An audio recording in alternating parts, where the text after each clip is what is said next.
स्वागत है आज की क्लास में।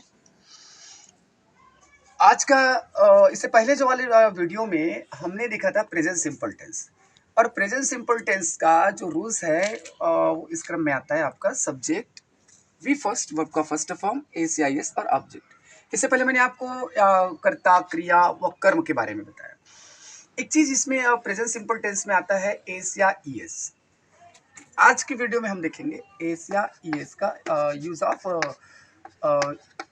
एस आर ई एस, जो कि बहुत मैटर करता है, बहुत इंपॉर्टेंट आपका इसका एस या ई एस का यूज़ है।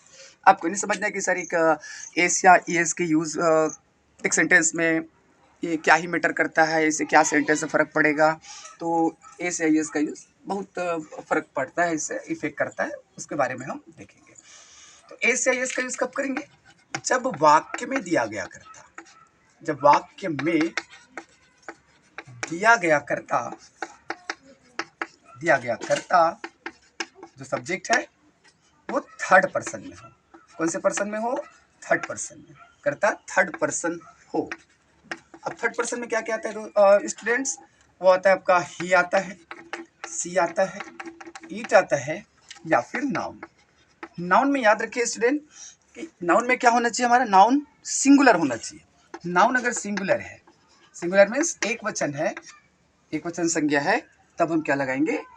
एस या ई एस। ओ पर्सन हो तब वर्ब के साथ एस या ई एस का यूज किया जाता है, याद रखिए। ठीक है, इसमें आपको एस या ई एस के लिए इसमें दो क्वेश्चन है, ध्यान रखिए कि आपसे पूछने वाला ये पूछ सकता है कि एस या ई एस का यूज कब किया जाता है। तो कब किया जाता है आपको ध्यान रखना है, जब वाक्य में दिया गया कर्ता, हमारा जो सब्जेक्ट है वो थर्ड पर्सन हो।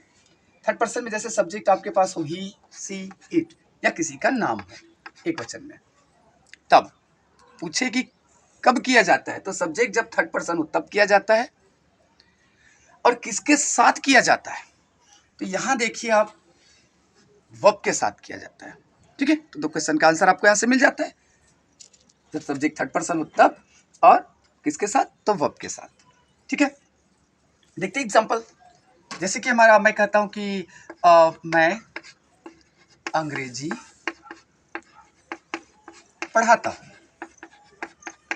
हूं। तो जैसे कि ये हमारा जो एग्जाम्पल है कौन से टेंस का है, ये हमारा देखो यार स्टूडेंट, यहाँ हमारा जो पहचान है हिंदी के वाक्यों के लिए ता है, ती है, ते है, यहाँ ता हूँ दिया है, ये है प्रेजेंट सिंपल टेंस। यहाँ से हमने पहचानने के बाद इसको ट्रांसलेट करेंगे, और ट्रांसलेट के लिए याद रखिए सेंटेंस अफर्मेटिव, तो आपको इस क्रम में आपको सेंटेंस को क्या करना है, अरेंज करनी है। ठीक है, ट्रांसलेट करनी है। ओके, ये रहा। ठीक, देखिए, तो सबसे पहले हम ट्रांसलेट करते हैं। ट्रांसलेट करने के लिए देखिए हमारा सेंटेंस अफर्मेटिव है, और अफर्मेटिव की पहचान क्या होती है कि किससे स्टार्ट होता है? सब्जेक्ट से, कर्ता से। ठीक है, तो यहाँ मेरा कर्ता कौन है, जो काम करने वाला कौन है? मैं हूँ। मैं को क्या बोलते हैं? आई। ठीक है, ये हमारा सब्जेक्ट हुआ। सब्जेक्ट के बाद देखिए यहाँ क्या दिया है, वर्ब दिया है। डायरेक्ट आपको वर्ब लिखना है, क्योंकि प्रेजेंट सिंपल टेंस के अफर्मेटिव सेंटेंस में कोई भी हेल्पिंग वर्ब नहीं होता। सेंटेंस अफर्मेटिव है, आपको सीधा लिखना है वर्ब। ठीक है, वर्ब का फॉर्म रहेगा फर्स्ट। देखिए स्टूडेंट, यहाँ वर्ब क्या है, क्रिया क्या है? क्रिया क्या है? जो कर्ता के द्वारा जो काम किया जाता है। जैसे मेरे द्वारा क्या काम किया जा रहा है? पढ़ने का, पढ़ता हूँ। ठीक है, मेरे द्वारा क्या काम किया जा रहा है? पढ़ने का। ठीक है, तो ये मेरा हो गया क्रिया। पढ़ना को क्या कहते हैं स्टूडेंट? रीड कहते हैं। पढ़ना को रीड कहते हैं, और पढ़ाना को टीच कहते हैं। ठीक है, वही जैसे कि यहाँ होता पढ़ाता हूँ, तो ये रीड की जगह क्या आ जाता? टीच आ जाता। ठीक है, तो ये है रीड, वर्ब का फर्स्ट फॉर्म, ये यूज हुआ। उसके बाद आता है एस या ई एस। देखिए स्टूडेंट, यहाँ एस या ई एस अगर यूज होता है तब करना है, और नहीं होता है तो उसे छोड़ देना है। ठीक, एस या ई एस के यूज के लिए हमारे पास कंडीशन है। कंडीशन क्या है, ये बताएंगे कि एस या ई एस के यूज होने के लिए सब्जेक्ट को थर्ड पर्सन होना चाहिए। अभी आप देख पा रहे कि हमारा जो सब्जेक्ट है वो कौन से क्या है? आई है, और आई का पर्सन क्या होता है? फर्स्ट। और अगर हमारा सब्जेक्ट फर्स्ट पर्सन है तब हम वर्ब के साथ एस या ईएस यूज नहीं करेंगे, क्योंकि थर्ड पर्सन हमारे जो एस या ईएस के लिए हमारे को थर्ड पर्सन होना पड़ेगा। ठीक है, तो आई है तो वर्ब के साथ एस या ईएस यूज नहीं होगा। ठीक है, नहीं होगा तो क्या करेंगे, इसको छोड़ते हैं, आगे बढ़ते हैं। ऑब्जेक्ट, ऑब्जेक्ट मतलब जो उद्देश्य, क्या पढ़ना मेरा उद्देश्य है, अंग्रेजी। ठीक है दोस्तों, तो ये आ गया हमारा अंग्रेजी, ये इंग्लिश, ये बन गया हमारा ऑब्जेक्ट। ठीक है, एक अंतर मैं आपको बताना चाहता हूँ। जैसे ये सब्जेक्ट मैं अंग्रेजी पढ़ता हूँ ये था, तो मैंने हमारा जो सेंटेंस बना क्या बना, आई रीड इंग्लिश। यही अगर ऐसा हो जाता, सपोज मान के चलते हैं मैं की जगह अगर कहीं वह आ जाता और यहाँ आ जाता ती है, वह अंग्रेजी पढ़ती है, तो मेरा क्या बन गया, सब्जेक्ट बदल गया। अब सब्जेक्ट बदल गया और यहाँ देखिए पढ़ती है, मतलब यहाँ सब्जेक्ट हमारा क्या बनेगा, जो करता है वो क्या है, लड़की है, और लड़की के लिए क्या प्रोनाउन यूज करते हैं, फीमेल के लिए सी। ठीक, अब सी हो गया तो सी सब्जेक्ट हमारा थर्ड पर्सन हो गया। थर्ड पर्सन होने के कारण हमारे वर्ब में क्या लगेगा, एस या ईएस लग जाएगा, लग गया एस, तो रीड क्या बन गया, रीड्स बन गया। अभी एस या ईएस क्यों यूज हुआ, क्योंकि हमारा सब्जेक्ट था थर्ड पर्सन।